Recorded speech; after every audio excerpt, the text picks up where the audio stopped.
हरे कृष्णा। ज्येष्ठ मास परम पुण्यदायक है। ज्येष्ठ मास की तप्त दोपहरी थी। सूर्य अपने तेज से पृथ्वी को तपाने लगा था, मानो वो हमें ये स्मरण करा रहा हो कि जीवन का प्रत्येक क्षण अमूल्य है और उसे प्रभु की सेवा में ही समर्पित होना चाहिए। पुरुषोत्तम क्षेत्र अर्थात श्री जगन्नाथपुरी उस दिन कुछ विशेष गूंज रहा था।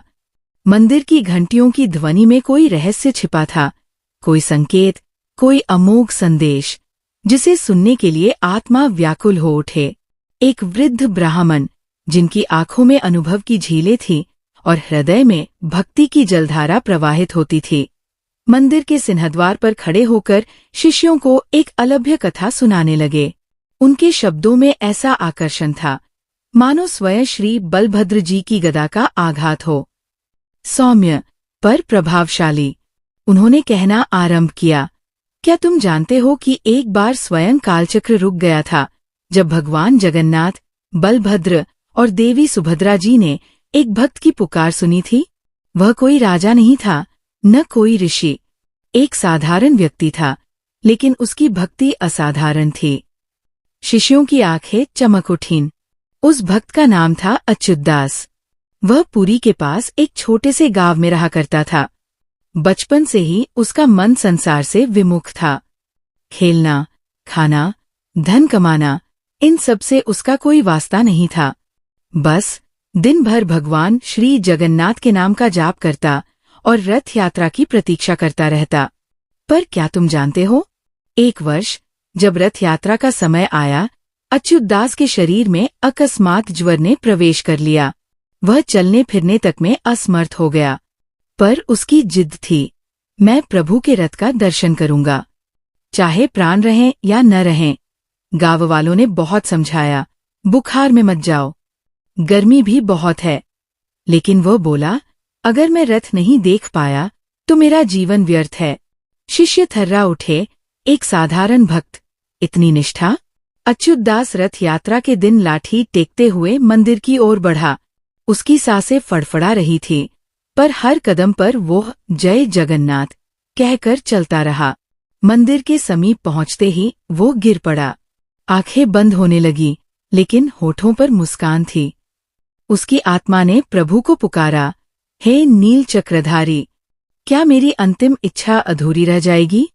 उसी समय पुरी के मुख्य रथ नंदीघोष को खींचते समय चक्र अटक गया। लाखों भक्तों ने धक्का दिया, पर रथ हिला तक नहीं।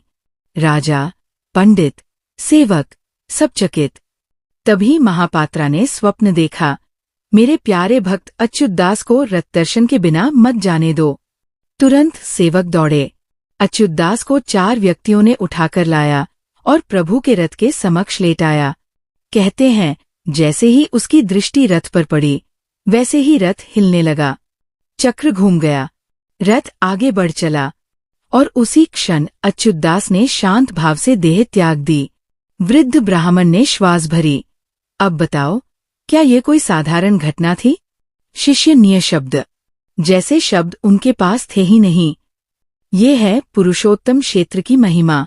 यहाँ केवल मंदिर नहीं है, केवल मूर्तियां नहीं हैं। यहाँ स्वयं प्रभु चलते हैं, सुनते हैं और सच्चे भक्तों के लिए समय भी मोड़ देते हैं। पर क्या यही कथा समाप्त हो गई?